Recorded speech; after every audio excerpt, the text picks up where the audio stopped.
Hello friends, आज के video में हम लेंसकार्ट की वेबसाइट को एक्सप्लोर करेंगे और चेक करेंगे क्या हमें कोई सिक्योरिटी फ्लॉज मिलते हैं क्या। सो विदाउट वेस्टिंग टाइम चलिए शुरू करते हैं। यहाँ पे सिंपली मैंने लेंसकार्ट की वेबसाइट को ओपन कर रखा है और आज का जो मेरा अटैक का मोटिव है, मुझे लेंसकार्ट का जो कार्ट का पेज है उसे ब्रेक करना है। सो उसके लिए मुझे अपने कार्ट में कुछ ऐड करना पड़ेगा। सो मैं रैंडमली कोई भी एक प्रोडक्ट इनका ओपन कर लेता हूँ।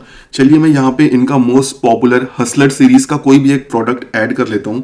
यहाँ पे मेरे पास प्रोडक्ट का पेज खुल गया है और मैं सिंपली बाई नाउ पे क्लिक करता हूँ और यहाँ पे मेरे पास इनका जो कार्ट है वो ओपन हो चुका है। अब आज का जो मेरा मोटिव है उसमें मुझे इसी कार्ट पेज को ब्रेक करना है। तो चलिए देखते हैं हम क्या क्या कर सकते हैं। यहाँ पे मैं अपने इस ऑर्डर की वैल्यू को इंक्रीज कर सकता हूँ कि मुझे कितने चश्मे चाहिए। यहाँ पर लेंसकार्ट की टीम ने एक बहुत ही अच्छा यूएक्स डिसीजन लिया है। यहाँ पे ये जो काउंट है इसे मैं मैन्युअली इंक्रीज नहीं कर पा रहा हूँ। अगर मुझे इसे इंक्रीज करना है तो मैं आइदर +1 या -1 कर सकता हूँ। अब मुझे एक यहाँ पे कमी दिख रही है। क्या हो अगर मैं इस काउंट को एक बहुत ही बड़ा नंबर डाल दूँ। तो चलिए देखते हैं क्या हम ऐसा कर सकते हैं। उसके लिए मैं सिंपली नेटवर्क पैनल ओपन कर लेता हूं और जब जब मैं इस काउंट को इंक्रीज कर रहा हूं मुझे साफ पता चल रहा है कि कोई एपीआई कॉल लग रही है, क्योंकि यहाँ पे मुझे लोडर दिख रहा है। तो चलिए मैं नेटवर्क पैनल ओपन कर लेता हूं। सब कुछ रिमूव करने के बाद मैं सिंपली इस काउंट को इंक्रीज करता हूं। जैसे ही मैंने काउंट को इंक्रीज किया मुझे एक एपीआई कॉल देखने को मिली और जहां तक मुझे लग रहा है यही एपीआई कॉल रिस्पॉन्सिबल है कार्ट में ऑर्डर नंबर को इंक्रीज करने के लिए। चलिए इसका पेलोड देखते हैं। सो इसके पेलोड में सिर्फ एक की जा रही है काउंट, जिसकी वैल्यू है 1। सो अब मैं इस की वैल्यू को चेंज करूंगा और एक मैक्सिमम नंबर डालूंगा और चेक करूंगा क्या इस कार्ट में कोई चेंज आता है क्या। सो उसके लिए सिंपली मैं इस HTTP रिक्वेस्ट को कॉपी एज फेच करूंगा और सिंपली कंसोल पैनल में जाके पेस्ट कर दूंगा और मुझे यहाँ टॉप पर ही काउंट = 1 देखने को मिल जा रहा है। मैं यहाँ पे एक बहुत बड़ी वैल्यू डाल देता हूँ और फिर सिंपली एंटर प्रेस करता हूँ और नेटवर्क टैब में जाता हूँ और अपनी एपीआई कॉल को देखता हूँ। यहाँ पे ये फेल हो गई है शायद। ठीक है, बैड रिक्वेस्ट। तो चलिए मैं एक छोटे नंबर के साथ ट्राई करता हूँ। अगेन अप एरो से मैं अपनी प्रीवियस रिक्वेस्ट को लाता हूँ और यहाँ पे नंबर को मैं छोटा कर देता हूँ। अब मैं एंटर प्रेस करता हूँ और अब मैं नेटवर्क पैनल में जाता हूँ और अब मैं देखूंगा कि मेरी एपीआई कॉल यहाँ पे 200 दे रही है। दैट मीन्स ये एपीआई कॉल सक्सेस हो गई है। चलिए मैं इस पेज को रिफ्रेश करके चेक करता हूँ कि क्या कार्ट में कोई चेंज आया है क्या।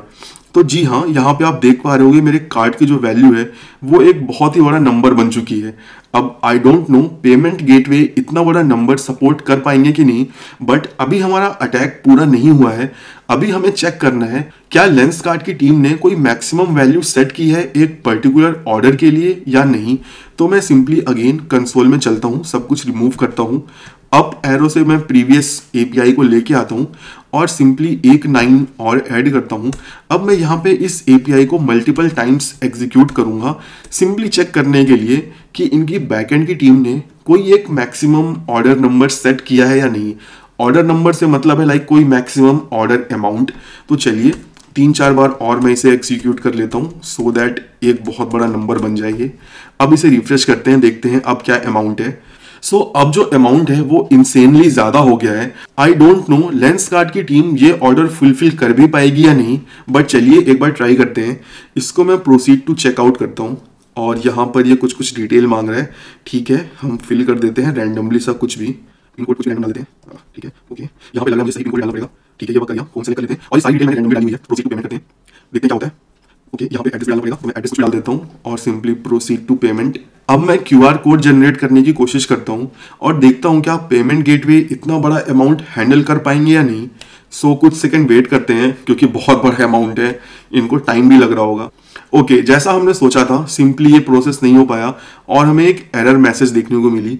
हम चलिए दूसरे ऑप्शन भी एक्सप्लोर करते हैं। मैं गूगल पे ट्राई करता हूँ, पे नाउ, और यहाँ पे मुझे एरर मैसेज देखने को मिल पा रहा है। सो डेफिनेटली यहाँ पे बैकएंड टीम को एक चेक यहाँ पे जरूर ऐड करना चाहिए था कि एक टाइम में क्या मैक्सिमम वैल्यू ऐड हो सकती है। तो अगर आप एक बैकएंड डेवलपर हो और आप ऐसी किसी एपीआई पे काम कर रहे हो तो आपको जो सबसे पहली चीज चेक करनी है वो ये कि वो मैक्सिमम वैल्यू क्या है जो आप सपोर्ट कर रहे हो। बिकॉज अगर आप कोई मैक्सिमम वैल्यू नहीं डालोगे तो फ्रंट एंड साइड से तो यूजर कुछ भी डाल सकता है।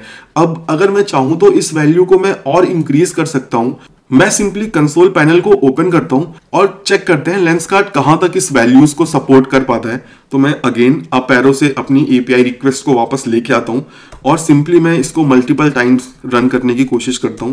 ठीक है, अभी हम इसे और ज्यादा ट्राई करेंगे सो दैट जो मेरे ऑर्डर की वैल्यू है वो इंसेनली लार्ज नंबर बन जाए।